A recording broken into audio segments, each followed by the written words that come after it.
Today on the show, a special episode of The Nose, on which we explore the dark, oily stain left on civilization by the comic genius of David Letterman. We understand the folly of trying to do one of our usual comic introductions in the shadow of a comedy legend, so we ask instead that you come together with us in a moment of silence as we drop a watermelon from a 5-story building. Thank you, Dave. And now, Colin McEnroe. So many things that people try to do these days, as Jason Zinoman, one of our guests today, pointed out earlier this week, have already been done by David Letterman, including throwing a watermelon off a 5-story building. And so many things that people do now also just sort of bear the imprint of David Letterman. I mean, I actually, as I started to think about it, could notice 3 or 4 things about this show, which is about as far removed from a late-night comedy talk show as one could imagine, that bear certain Letterman fingerprints that just wouldn't be done quite the same way. So we really wanted to devote an entire show to David Letterman as he comes to the end of this glorious late-night career. And we've got fabulous guests for you today. A little bit later, you're going to meet one of the many young men in America who just was warped beyond all recognition forever by watching David Letterman and then became the closest thing he could.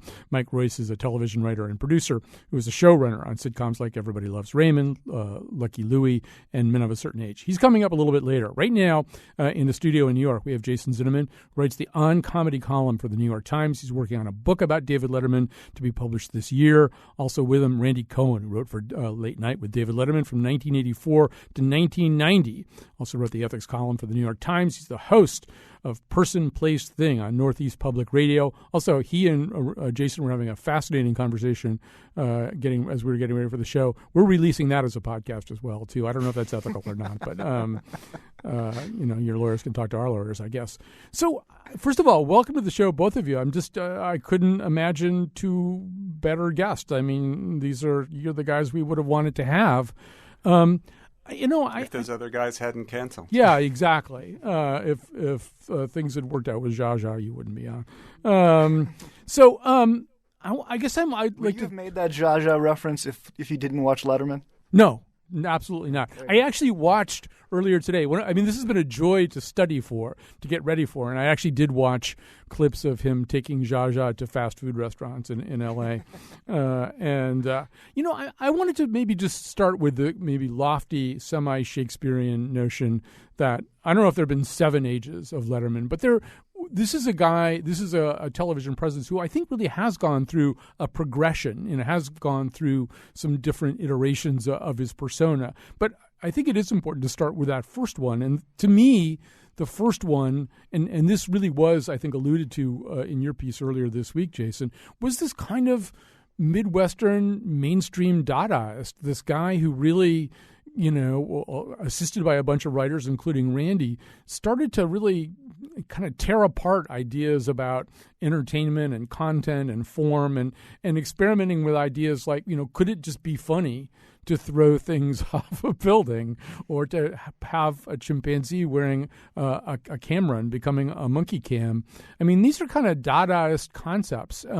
So maybe, Randy, I'll start with you. Did you think of it that way when you guys were doing it, or were you just trying to do the funniest show you could? The latter. I mean, the number of times Dada was mentioned in the writer's room, I actually kept notes on that, and it turns out to be 0.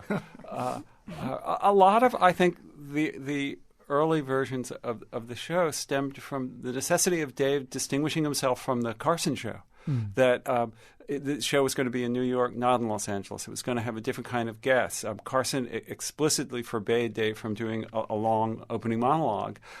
And Dave and Merrill Markoe especially were talking about, well, what kind of pieces could they do that were unlike Johnny?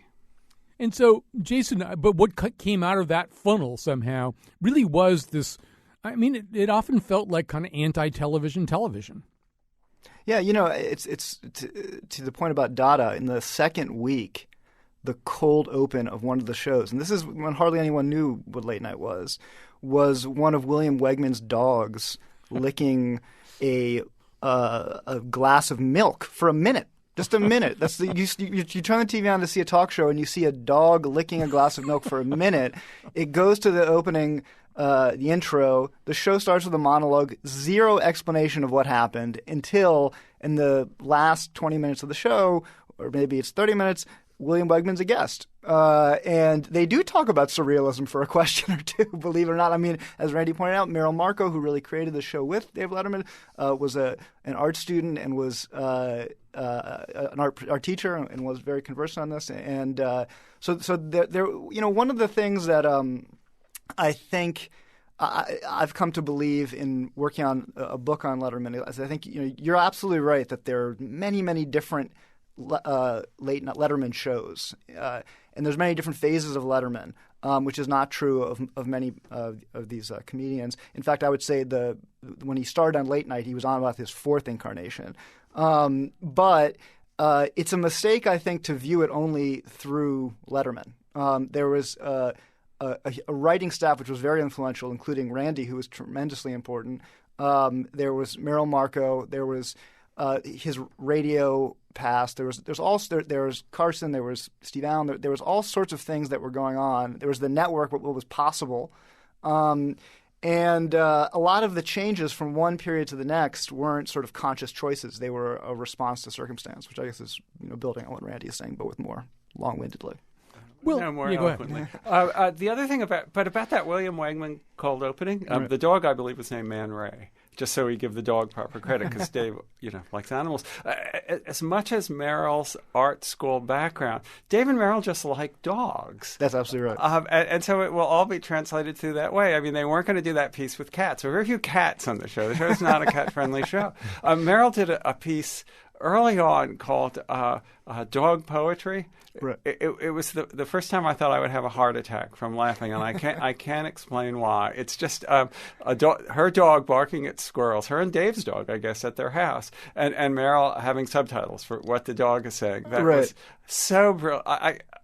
It's impossible to convey. You have to go watch. You should all turn off your radios right now for just 3 minutes. Find it on YouTube and watch Dog Poetry because do not do really that. fun. Do not listen to that. Or those short films with My Dog Bob, was what they call it, which are basically a short film from the point of view of a dog. And, Yeah. I mean, I think you could get away with a lot of this stuff if it involved a dog, right? Yes. And Dave liked dogs. Dave liked dogs, right? It's easy to kind of over intellectualize this stuff, but there's sort of the midway point between an interesting idea and something that he felt comfortable with was where a lot of the great stuff happened. Yes, and there's one other, I think, aspect to the early show that bears mentioning, which is that we were on very, very late. We were on at 12:30. Most people didn't have VCRs then. I didn't have a VCR then, and the budget was very, very low. And we were marginal. No one cared. No one at NBC cared what we do. And a wily veteran of the show, I think it was Gerard Mulligan, one of the writers, although I'm not sure, took me aside once early on and said, here's what the show is about. People will leave their television set on whatever channel they were on when they turn it off at night. That's where they'll leave it in the morning. Our job here is to increase the ratings of the Today Show by 1 point. And our budget was so low. If we could do that, NBC was happy. And that just having, no one's watching our show. No one at NBC cared about our show. And that was awfully liberating. But see, I think that is also filtered through your point of view, right? Which is interesting because if you looked at it with some perspective, a huge number of people were watching relative to who watches TV at 12:30 today. That one of the reasons I think this is such an important event, Letterman leaving, is besides the fact that Letterman was brilliant and he did all this innovative stuff, is that we don't make late night stars. We don't make comedians as big as we used to. The culture is much more fragmented. So if you were at 12:30 at night and you liked kind of offbeat humor, you didn't have many options. You watched Letterman, maybe you saw a Midnight Movie, but that was it. Now you've got 1,000 YouTube channels. There aren't these galvanizing figures that can kind of transcend and kind of define a zeitgeist, which Letterman did in the 80s. So you're right. Relative to Carson, very few people watched it. But there were so many kids like me watching the work you guys were doing and that was our only option. Yes, it's true. We had cornered the market, but we were concerned that a lot of the people watching the show were never counted in the Nielsen ratings, and there were several groups that we considered. One was prison inmates. We thought serious discussions were had between our producers and NBC and the Nielsen's that NBC should really increase our budget because we're getting a lot of prisoners watching. We're getting a lot of kids in college dorms. Nielsen didn't chart them, and people in emergency rooms at hospitals. Those three groups we thought of as our uncounted audience. It seems to me that part of the excitement of particularly that first decade there was the tension that was going on between a writing staff or a production team that really wanted to create this very innovative, mold-breaking comedy. Just do things that have never been done before, and we can even talk about some of the things that you didn't quite manage to do. I think Randy will have to tell the underwater show at some point, the story of the underwater show. So there's that. Never see, yeah. And then there's this. Bumping up against that is the vibe of the show is, television isn't really good, and primetime television isn't really very good, and a lot of these mass market movies aren't really very good either. Nothing is really as good as it should be, and we don't mind saying that, and nobody else seems to want to say it, but we don't mind saying it, and we're on at this strange time of night, and there's kind of a joke about the show all the time, right? That the expectations of the show are never quite met either. And it's interesting that you could sustain both things. The show's unbelievably creative and innovative, and also disdainful of itself and everything around it. I mean, does that make any sense, Randy? Yes, I think if the show was about anything, and I think when it was good, it offered a critique of popular culture, in particular, a critique of mainstream American television, primetime television. And what I thought Dave's ethos is your childhood has been bought and sold for cash, and you're being fed a steady diet of crap. And our job is to offer a critique of that crap.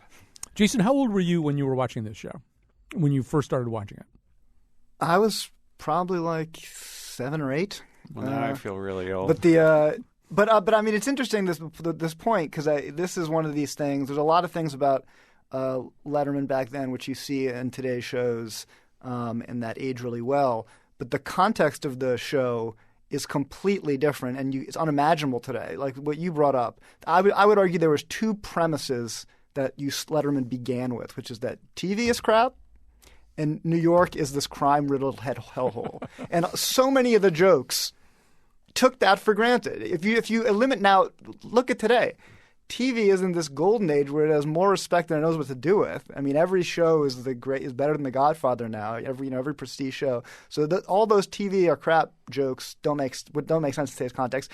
And New York is a Disney-fied, crime-free playland for the rich. So the context is completely different. And yet Letterman's still in the air, and he's still and so he couldn't on one level he couldn't stay the same. Yeah, I want to come. It's a great point, and I want to come back to it. Yeah, Randy, were you going to say something in response? Well, I'd say the other change that I think you can't overstate the importance of, that part of that shift was Meryl leaving the show. In some ways, I felt Dave, now at 11:30, when he has total freedom and everyone loves him, as well they should, he's doing just the kind of show he wants. And it's a little more mainstream and slightly more Carson-y. Meryl was a tireless champion of the kind of pieces we were talking about earlier. And when she left the show in the late 80s, there was no one who could walk into Dave's office or argue with him in the car on the way home and say, we should do this piece. I think they drove each other crazy. She never let up. And Meryl was a sort of back door. If Dave had turned down one of your pieces, you could go talk to Meryl. And she would often like it, and she would hector Dave about it later that night. Well, and actually, there's an interesting thing in New York Magazine this week about with various writers talking about rejected pieces, things that didn't get on the air. And Letterman does a little gloss on each of them. And he kind of says that, too. At one point, he says, one of the tragedies here was that nobody could ever really say no to me. So, I could actually, my bad ideas would actually really get on the air, and no one could stop me. I just want to just pause about this thing about childhood, too, and about, I think in particular, boyhood. One of the things that I think the show does explore kind of gloriously is our boyish thoughts. And for me, I'm a little closer in age to Randy. So when I was a kid, when I first started reading Mad Magazine had a similar role. It said, you know what? Advertisements are not true. A lot of the stuff that you're looking at is crap, and in particular, advertising is false. And, in 1961, I mean, as a kid, I hadn't really thought maybe that they were lying to me. And I think the early Letterman show really did a lot with that. I mean, not just at that level, but also just the thing. I'll give you an example. I just rewatched a clip of him wearing a magnet suit. And so he's got this suit of magnets, and Paul's throwing silverware at him, and he's making store cans stick to him. And then at the end, he kind of crawls up on a refrigerator and becomes a refrigerator magnet. And, it's the kind of thing that a bunch of kids would think of maybe doing. And he really explores that kind of numbing space in between a really great idea and its execution, which is never quite as good. There's like his own crestfallenness that it's not as much fun as he thought it was going to be, and it's not as funny as he thought it was going to be. He just wears that in such an interesting way. Go ahead and respond to that. I think you're right. I think it's why, for instance, in the next decade, Letterman loved and clearly loved on a show a Beavis and Butthead. I mean, that Beavis and Butthead in the 90s sort of tapped into that the boyish, the love of the kind of pointless destruction, the proud stupidity. I mean, I think the genius of Letterman was the riding this line between dumb and smart, and the throwing things off buildings and just seeing what happens when you do that, or crushing something with the hydraulic press. Yeah, the hydraulic press. Steamroller. The steamroller. I did one where we got some railroad right away, and we could run a locomotive into stuff. It was a show where you could say, "Could I get a locomotive, please?" And they'd go, "What kind?" Yeah, and that's what I remember as a kid, taking paper airplanes and throwing it out my window, setting it on fire, which is incredibly dangerous, by the way. Don't do that. And throwing it out the window and seeing what destruction happens. And I think Letterman's show did tap into that. Yeah. And not to parse this too finely, but I didn't see it as a line between the two. When I liked the show, it seemed multi-layered. That you could see those pieces as cartoon violence done live. That's just like something a 12-year-old boy would want to do. It's just cool to blow stuff up. You could also see it as the destruction of particularly culturally evocative objects. And enormous thought went into, this is my job. I'm a writer. No deft use of language here. It's deciding, well, is running a freight train into fluorescent tubes, is the fluorescent tube the right thing? And should they be 60 watts or 100? Which really gets at something about the culture? A boombox? Is it too late for that? And that discussion, it's the kind of attention, I think, not to be too highfalutin, but that a novelist would put into those details. And that Dave cared about those details was really important to the show. And he did, obsessively. Letterman said in the New York Magazine piece that George Meyer had, he thought, the most brilliant idea that anybody ever came up with, which was to have a humidifier and a dehumidifier battle during the show. To see which one would be true. I like that it was and so untelevision. There was nothing to see. I mean, you could have had to take. There were these two doors. You didn't even know. You had no real way of knowing they were even turned on. It was just George Meyer. I think was also unbelievably brilliant. And went on to make The Simpsons what it is, in my opinion, as much as anybody. Well, just to sort of talk a little bit more about that tension between the show's vast ambitions and its incredible contempt for the medium of television at the same time. Maybe it is worth mentioning, particularly in the area of kind of experiments that didn't quite get off the launching pad or dive off the boat, that you really did want to do a Letterman show underwater, right? Oh yeah, and Dave was very sympathetic, at least to trying it out. It was I worked with I believe it was with a writer named Matt Wickline, although its memory is very hazy. It's Matt Wickline. Wasn't a Matt one? So Dave, you write your ideas up as kind of a one sheet. Here's the general idea. Here's some specifics that might happen during the show. Dave approves it, and then for the next couple of months, our job was to travel up and down the East Coast scouting aquariums, and it was the one right near your town. Mystic. Yes.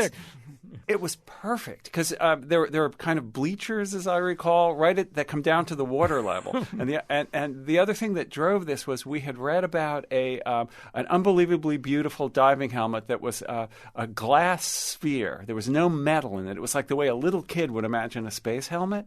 So and it had great audio. So you could hear Dave talk to the guests. You could hear TV quality audio when Dave was saying something funny. So the idea was he'd come out in this diving suit with the helmet under his arms, do his opening remarks to the audience there, then descend, put the helmet on, and descend into the water where the set would be. Underwater. And at Mystic, then, there's glass windows. There's a glass wall at that level, at the lower level, the underwater level, where you could shoot this. So we found the aquarium. We went to a Holiday Inn swimming pool in Fort Lee, where Dave worked. We had these French diving guys that worked for Cousteau come. They were training Dave in the new helmet. The camera crew was there. They were working underwater. Hal Gurney, our director, was working underwater with these guys.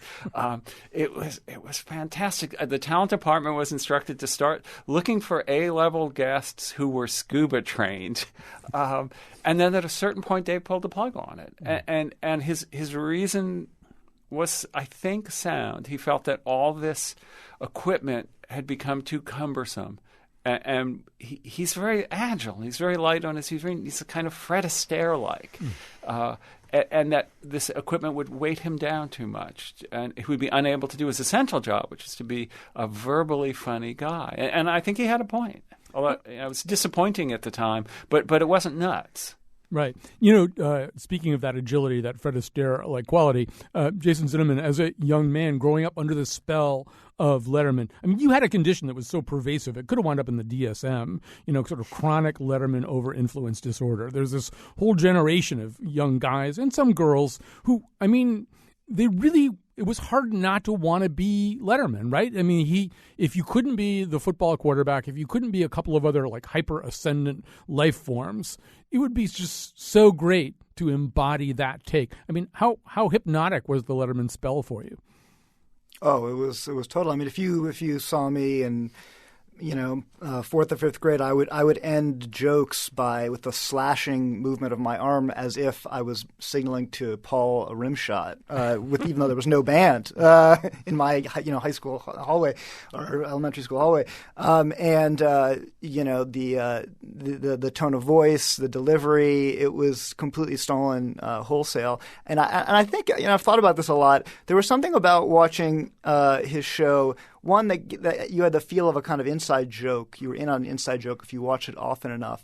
And the other thing which I think is very strange about that period, because Letterman, is a guy from Ball State, from Indiana, but to a kid growing up in Washington, D.C., he represented cool, New York cool. And it was in retrospect, when you think of all the varieties of New York cool there are, it was a particularly accessible kind of New York cool. He was New York cool, but of a kind, that you could sort of aspire to be like, which was not the case for a lot of other kinds. I loved Bob Dylan as a kid, who's going to be his last musical guest. But, I never thought I was going to be like Bob Dylan. Or if you see those old, photos of Dylan in the 60s, that's clearly unreachable. But Letterman, and partially this is also his gift for his connection with the audience, he managed to make you feel a little closer to this New York cool, which is a powerful thing. I think also, and this doesn't get talked about quite so much, I don't think, but, everything that you say is true. There's something very entry-level about Letterman. There's a sense, anyway, that he's not so Olympian, at least back in those days, not so Olympian and so far removed from us that we couldn't really share any DNA with him. And on the other hand, and I think that's true in a way that maybe wasn't so true about Johnny Carson. On the other hand, you would see these women come in and, as shtick or whatever, you'd see Julia Roberts and Drew Barrymore would show her breast to him, and Madonna would kind of hit on him, and Sandra Bernhard would have this complicated little sexual dance with him. I mean, it was also kind of interesting that way, that he wasn't the high school quarterback. He didn't look like that anyway. And women, really attractive women were kind of doing this interesting little dance with him.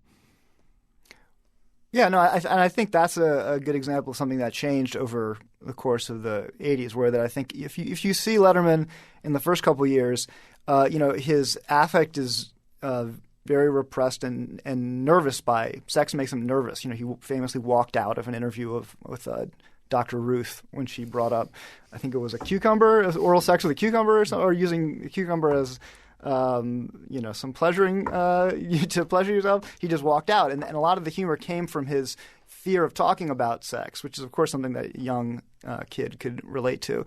And then I think later on, he with the things like with Drew Barrymore and Julia Roberts, he became more kind of overtly flirtatious, and then it's sort of like it's playing out your fantasy that you're this guy who's not this, who you can relate to, but is also having all these beautiful women come in and flirt with. We got to go to break in a second. Yeah, we're going to go to a break in just a second here. But Randy, since Dr. Ruth just got mentioned, am I incorrect in remembering that Dr. Ruth became upset because she was there during the monkey cam? And it's one of the peak moments of my entire life. Go ahead, and certainly my life on the show. Yeah. So this is Monkey Cam, where the bit was we put a small camera on a large monkey, and the monkey is allowed to roam free in the studio during the show. And it was the same kind of pseudo-technological innovation that the show had done a lot of. Our director, Hal Gurney, had done all kinds of cameras. I mean, it was the same aesthetic in the show, making a big deal about a small thing. I think the meta joke was, well, all TV is a grotesque squandering of technological innovation. And then also turns out to be this joke about Dave's ability to function during chaos, because as I think we've learned also in Connecticut, these are wild animals. You can't rely on them. And it's just allowed to wander around while Dave's trying to do his job. It's really distracting. It became this perverse psychological experiment. And the monkey also did a very, very good job of shooting the show. It was something I hadn't anticipated about the piece, that the next day one of our regular camera crew was angry at me, and he thought that what the piece was about was saying a monkey can do your job. And that never even occurred to me. I liked our camera crew, and I like monkeys. I'm not getting in the middle of that fight. But it became a piece about, okay, so here's so the monkey's running around. Dr. Ruth is the lead guest. The monkey would wander over to Dave's desk, crossing Dr. Ruth to pick up a mug of water that the monkey liked. There was a rope by the desk that the monkey could climb up and look down. And the monkey's extremely entertaining. The monkey's name was Zippy, by the way. We named the animals on the show. A very talented monkey. And this is what Dr. Ruth said to Dave in the middle of all this. Don't look at the monkey, Dave. Look at me. Look at me. That just seemed, the vanity of all talk show guests was right there. That's what our show was about. Our show was about don't look at the monkey, look at me. All right. Well, that's a good break to go out on. We'll take a break. We'll come back after this. Say goodbye to David, the guy we laughed at from our beds. We've decided tonight, now comes the joke. We've decided tonight, see, all of that is the setup. Here comes the joke. We're going to start our own top 10 list, and tonight, I think we got a pretty good one. Tonight will be Late Night's top 10 words that almost rhyme with peas. Okay. Number 10, we have heats. Number 9 is rice. Number 8 is moss. Number 7, we have ties. Well, it's a little late. What happened? We were going to score this whole thing for you. It was a little drum roll. Yeah. Now I lost my place. Where were we? Oh, number 7 is ties. Number 6 is needs. Number 5 is lens. Number 4 is ice. Number 3 is kind of a surprise, nurse. Number 2, we're getting very close now, is leaks. And the number 1 word that almost rhymes with peas, according to our poll, is meats. So that was the first ever top 10 list. Another example of the Letterman show conviction that the complete emptying out of a form can bring that form to its platonic ideal. So there are all these top 10 lists out there. Anyway, we should let the guests tell the story. Let me tell you once again who the guests are. In just a second, we're going to be joined by Mike Royce. I know I've been promising him. I'm going to deliver him in just a second. Jason Zinnemann's with us. He writes the On Comedy column for the New York Times, and he's been working on a book about David Letterman to be published next year. Randy Cohen wrote for Late Night with David Letterman from 1984 to 1990. He's the host of Person, Place, Thing on Northeast Public Radio. So, every Letterman fan has his or her own idea about what the real, the great signature Letterman thing is, or the thing that their own mind returns to a lot. For me, it's a much less recurring idea, a bit called "Is This Anything?" And I bring it up all the time, and I think about it myself when I'm just actually thinking about "Is This Anything?" But the top 10 list is really the thing that everybody knows, and so.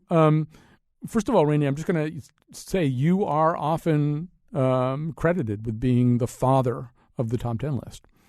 Yeah, not entirely accurately, I should say. But a couple of years ago, when Regis interviewed Dave on TV, I think for CNN, and Regis said, "Well, where does that crazy 10 best list come from, Dave?" And Dave credited me. And I find it wise, if that becomes the official story, why would you argue with your boss? Dave believes it was me. Meryl believes it was me. It was me. I'll cover one thing, because I've been reporting on this book for a year and change, and the origins of the top 10 list have the reporting that I've had, because I've talked to all the writers, has changed like 7 times. And it makes me. And Steve O'Donnell, our unbelievably honest, kind, and brilliantly funny head writer, is absolutely certain it was him. No, that's changed. Has that changed? That's changed. But what I like, I'm not a postmodern guy. I believe there are actual facts, like something happened, but that I like that now it may be unknowable. So flexible is memory. We may never actually know, and I can tell you how I remember it, which is that I'd read a piece in Cosmo, and it was the 10 sexiest men over 60, which doesn't seem nearly as funny now as it did then. When you would get to work in the morning, we were sort of hanging out in the foyer, just in the little entryway, and there were a bunch of the writers there. It's like any job. You're just sort of chit-chatting before work starts.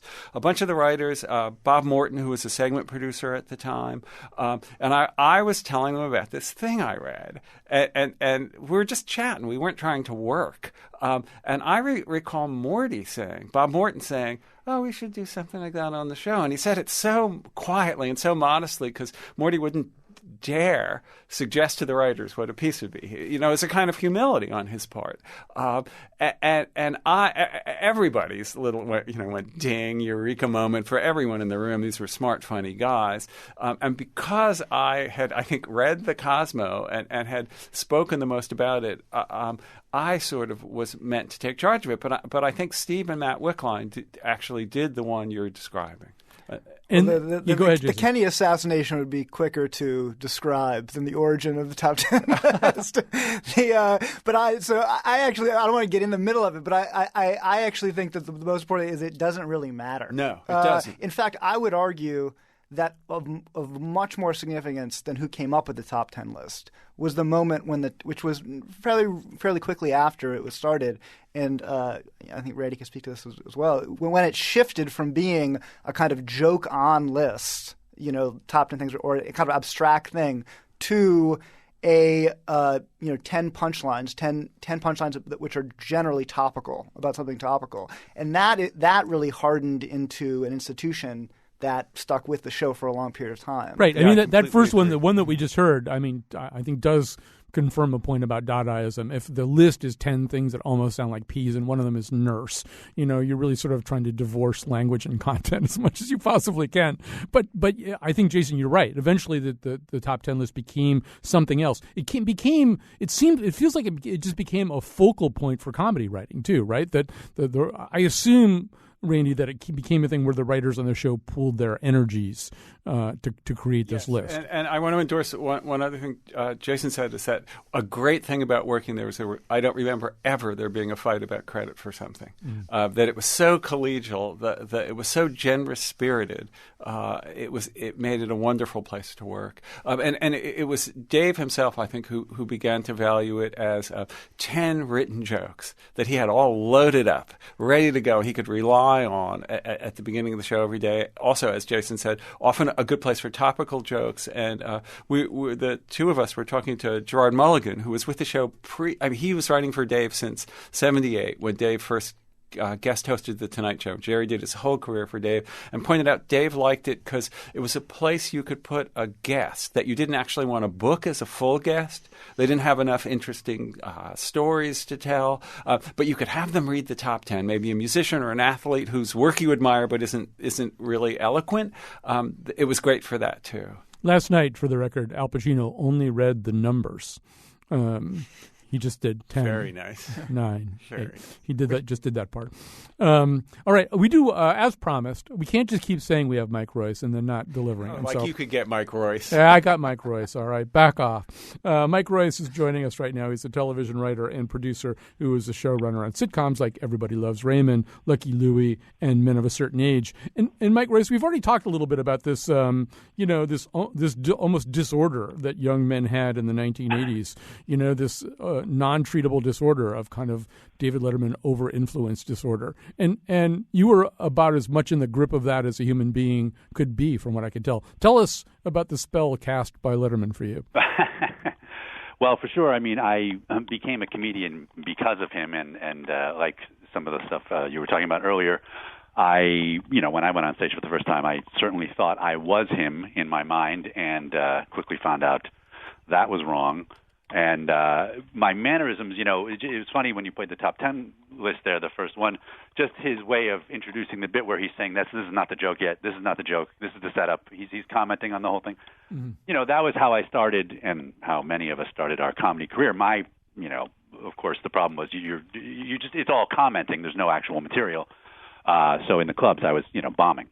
And eventually I had to get material. But that whole approach, that was how I talked. That was how you did comedy, and which was just go on and like have a couple of, talk about what's happening instead of actually just doing your material.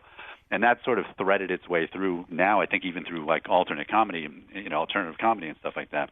But my thing was, in the summer of, I believe, 1983, my friend Stu and I became super obsessed.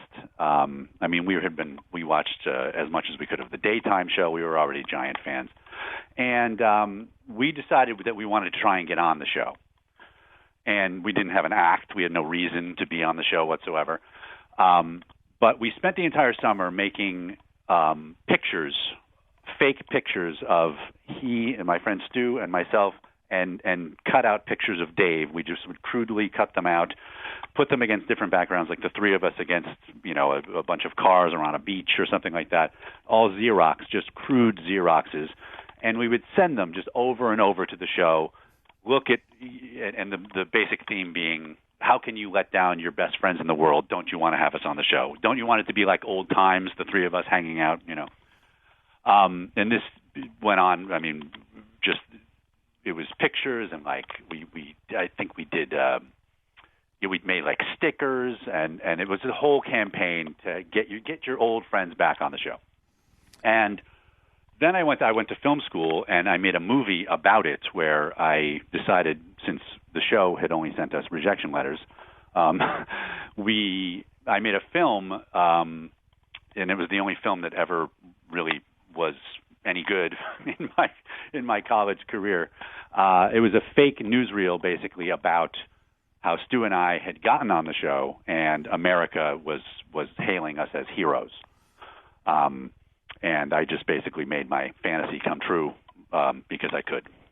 And in some ways, what you were doing, and maybe Randy can comment on this a little bit, was it was sort of playing into the worst possible trap, right? I mean, because at least the pose of the Letterman show was self-loathing, and adulation didn't really play very well, Randy. In other words, it worked to be with people who either didn't like Letterman or were pretending not to like Letterman, or some recent immigrant from Pakistan who was running a shop who'd never heard of Letterman. But adulation was almost the one thing that didn't really work all that well on the show. No, we didn't really need guests to be Dave-like, because we had Dave being extremely Dave-like. It was someone Dave could play off of. If there's some tension, as we were talking about earlier, there could be sexual tension. There could be a kind of hostility. I thought that Charles Grodin was particularly brilliant at that. That construct, that character, where he and Dave are, you just think Charles Grodin's going to smack Dave at some point. When we would scout remotes, often the most important task, if it's a remote, we'll go to Toy Fair and we'll visit these different toy merchants with their new products. The most important thing you were doing was finding someone Dave would be very entertaining talking to. Dave had to see something in the guy or like something about the guy, but the guy couldn't be like Dave because we already had that character. It had to be someone for that character to work with. Mike, we should sort of fast forward to the fact that you did wind up being one of these guys. And this seems like a very, very pressure-filled and unrewarding role. The warm-up guy, the guy who would come out and warm up a Letterman audience. Yes. Tell us about that. I filled in for the warm-up guy at the time. And it was both a dream come true and the most nerve-wracking experience of my entire life. The guy was filling me in. It was Eddie Brill. He was filling me in on what happened. He's like, okay, well, and at this point, I'm an experienced stand-up comedian. I know what I'm doing. And he's telling me, okay, well, you introduce, you go on at 5:15:45, and you do 2 minutes and 15 seconds. Then you bring out Paul at 5:18:15. I'm like, what? Stop. What are these numbers that you're telling me? And he said, well, it's timed out to the second. And there's a digital clock that only you can see. It's behind, like up in the balcony behind the audience. And there's 10 things that need to happen at the exact time that they're supposed to happen. You introduce Paul. Paul comes on and plays 45 seconds. Then he'll bring you back out. Then you bring Dave out. And everything was, and I had done a ton of warm up to that point. That was, I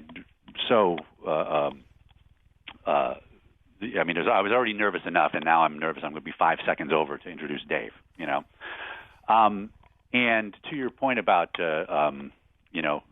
sort of adulation and not, I remember going and I believe his assistant said he likes to know how the audience is. That's the one thing I needed to tell him. And I just suddenly felt like, what am I supposed to say? I'm just some guy. I'm going to tell him how his audience is. They could be, if I say they're great, then what am I, what happens if they're not? And if I say that I'm going to tell David Letterman that his audience sucks, I don't think I can do that either. So I go on, and of course, they're an amazing audience for anybody, they just come there super pumped. So for just me, a fledgling, just a regular stand-up comedian, it was an amazing experience. I do 2.5 minutes. It's fantastic. But I also don't want to say to him, they're amazing, because I don't want to overshoot. So I introduced, when I finally got to shake his hand and hand him the microphone, I'm already having an out-of-body experience when that's happening, I just tried to split the difference, and I'm like, they sound okay. And he came out and did his little warm-up, and at the end of the warm-up, he said, well, folks, we're going to do the show anyway. And he left. And you kind of understood at that moment he did not think they were okay. And I felt like, oh, my God, I've completely blown this. And later, I guess the warm-up, you stand in the wings by those doors, the double doors, and kind of do a little, lead a little bit of applause sometimes, whatever. At one point, something happened, and I go, I'm applauding sort of with the audience, and I go, woo! And his assistant just put her hands on me and said, dude, don't We don't do that here. All right, we're going to take a quick break here. We're going to come back with the final segment on our All Letterman show after this. Who gives up? David Letterman, David Letterman, it's of thee we sing.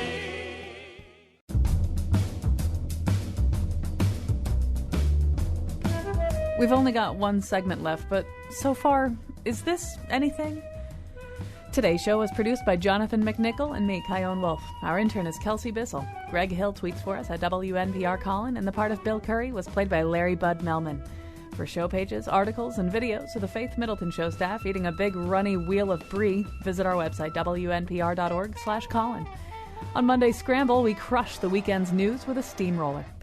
And now, back to Colin. All right, this is our David Letterman show, and our show about David Letterman anyway. Jason Zinnemann, who's writing a book about David Letterman with us. Randy Cohen, one of the writers for Late Night with David Letterman. And Mike Royce, a television writer and producer and a showrunner who grew up on David Letterman. So we don't have very much time left, and I think what little time we have maybe does need to be focused a bit on these last few weeks. So Jason Zinnemann, at the beginning I said there have probably been 7 ages of Letterman, or 5 or 9 or something. And certainly, here at the end of his run, you're kind of seeing a Letterman who couldn't have existed in the 1980s, somebody who's not only this Olympian figure, but now is just receiving a kind of praise that he isn't even able to deflect, right? I mean, here in this farewell tour, if George Clooney wants to fawn all over him, Letterman has little choice but to take it, and he seems relatively comfortable taking it. He does, and I think the reason these last episodes, one of the reasons they're so powerful, is that Letterman is not someone who's comfortable with sentimentality. He's not somebody who's this incredibly emotive figure who's goes for these sort of cheap heartstrings. He's never been that guy. So when he's in a position where he does express a little bit of emotion, it has a disproportionate amount of impact. So you saw that after 9/11. You saw that after his heart surgery. These are, few other talk show hosts could have the kind of gravitas that he does in those moments. And you're seeing that now, I think, in these moments when you see, Adam Sandler. It's the best thing Adam Sandler's done in years is that song, and Nathan Lane's song, and things that are really and Letterman, as you point out rightly, I think is for the most part not shutting it down and coming to terms with it, and it's quite moving and emotional, which is not a part of the Letterman show that you normally think of it, and I think that's really unexpected and poignant. Randy Cohen, what does he look like to you now? Do you sort of see? He never calls. He never comes by the house. But do you see that guy that you worked, that uncomfortable in his skin guy that you worked with in the 1980s? Yeah, I do actually. But you see, all of who he was when I started working there, refined through years of unbelievably excellent television comedy. What impresses me too is that writing for Dave was. Putting not so much writing in the sense of the deft use of language, but putting Dave in situations where he could be at his most Dave-like, that people watch the show for Dave's sensibility, to experience it, to see the world Dave does. Well, after 33 years, that sensibility is pretty familiar to everyone. And yet comedy relies on surprise, even on the level of the joke. It's set up, here's a surprising turn that is the punchline. How Dave can continue to surprise with that familiar sensibility is incredibly impressive. Mike Royce, we only have about a minute left, but something that Jason Zinnemann said at the beginning I think is worth saying again, which is that so much of the 1980s David Letterman was sort of based on the idea that television wasn't very good and that it didn't really deserve our respect and that he was amusingly disrespectful. Television's gotten a lot better, television programming's gotten a lot better. Televisions themselves have gotten a lot better. Don Draper had a sort of mildly intelligible piece of furniture that he watched. Now you have this very elaborate set. In a way, the environment you're functioning in must seem very different from the environment of the Letterman you worshipped in the 1980s. Yeah, for sure. I remember watching Johnny Carson with my friend Stu, and there were comedians on there. I just remember, not to talk badly about someone, but Shecky Green was on, and Shecky Green did a set, and all my friend and I did was make fun of Shecky Green. That's who Dave represented to me. He's looking at sort of the showbiz, fake stuff, and that's what we were seeing through our eyes. And now that is a lot different. But you know what? The internet and everything else, there's plenty of fake stuff out there still to be you can still find things worthy. That's right. You have to look in different places for things worthy of your contempt. Worthy of our admiration is Jonathan McNichol, who produced this whole show. Incredible work by Jonathan. We were so lucky to have Jason and Randy and Mike on. We will be back on Monday with the Scramble, and we will enjoy the final week of Letterman. David Letterman.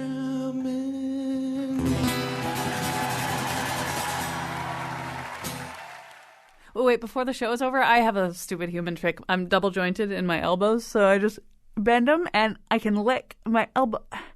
I guess that's why they call it stupid human tricks. Medic.